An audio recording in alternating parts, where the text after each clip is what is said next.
The United States Marines invaded Saipan in June of 1944, taking the tiny island from Japan. The Japanese had recently built and fortified structures, assuming an invasion was imminent.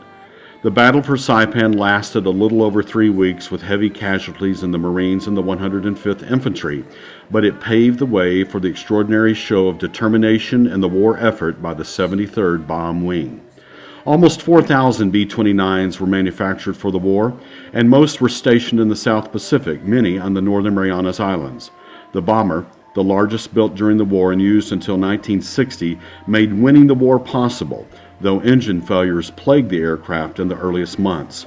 Many of these extraordinary black and white photographs of the invasion of Saipan were recently made available by the National Archives. Aircraft like Pride of the Yankees made dozens of missions to bomb Japan during a 12-month period. The base command post was previously used by the Japanese and is built with 16-inch thick concrete walls.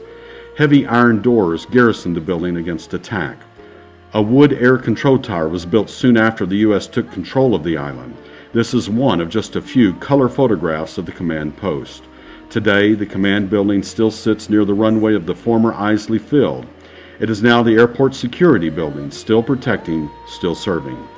The area just off the runways to the southeast was home of the 500th Bomb Group. This rocky shore looks much the same as it did in 1945.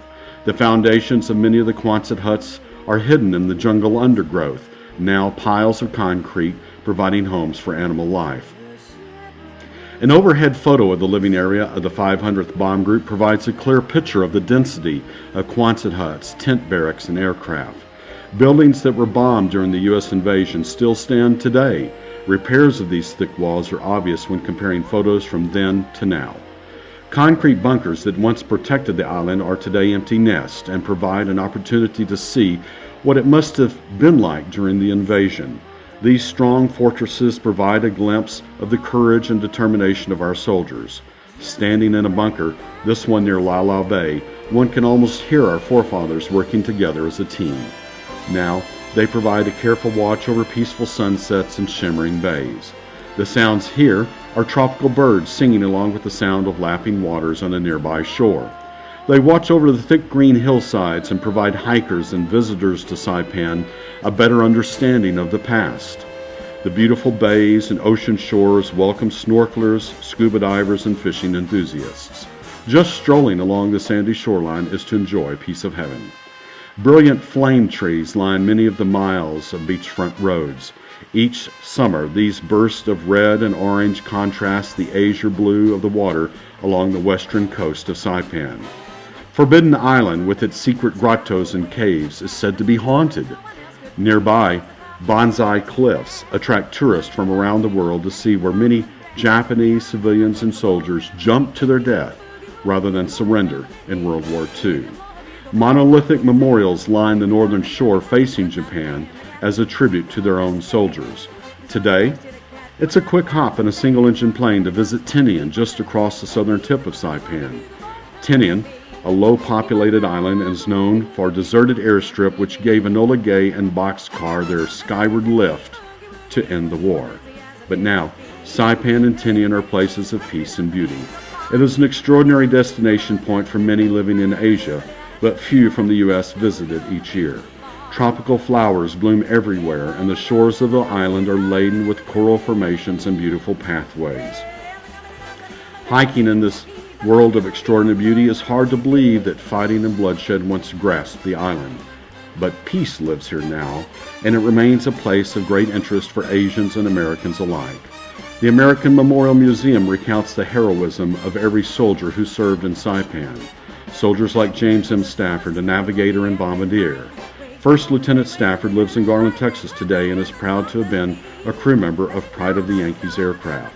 Like many other servicemen serving in Saipan, he earned the Distinguished Flying Cross and the Air Medal. Stafford's own grandson, Daniel, is a private attorney living in Saipan today, having first served as clerk of the Chief Justice and finally the clerk for the court itself. Fishing, cave exploration, and hiking in the dense tropical vegetation are typical for residents and visitors alike. A statue of Christ welcomes all to the highest point of the island. It is a quiet place where one can see 360 degrees around the island of Saipan. Resorts owned and patronized by predominantly Asian guests line the sandy western shores. Year-round, 52 weeks a year, Thursday nights have become a time of celebration for Saipanians.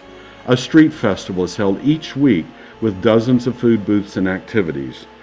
Turmanian children dance for the community of native music with costumes. Food from every Asian culture is served, $1 a serving, to encourage that everyone participates.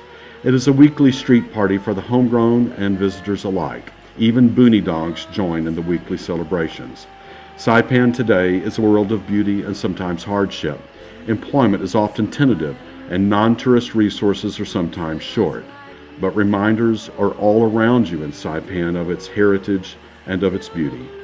Tourism continues to be the most valuable resource in Saipan. The people there hope you will come to visit this American Commonwealth. Tamarian and Carolinian children are forever grateful to America and American servicemen. If you tell them a relative served here, the first thing they say is, "We are always thankful to your father or your grandfather. Please tell them that for us, will you?"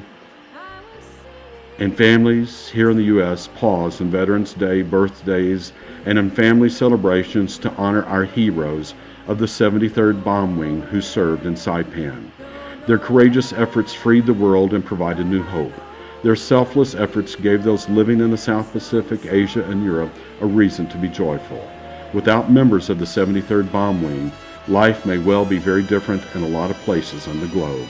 Saipan, a place of beauty, a place of peace, and a place many call home today. We salute the soldiers of the 73rd Bomb Wing for their gift and their sacrifice to each of us.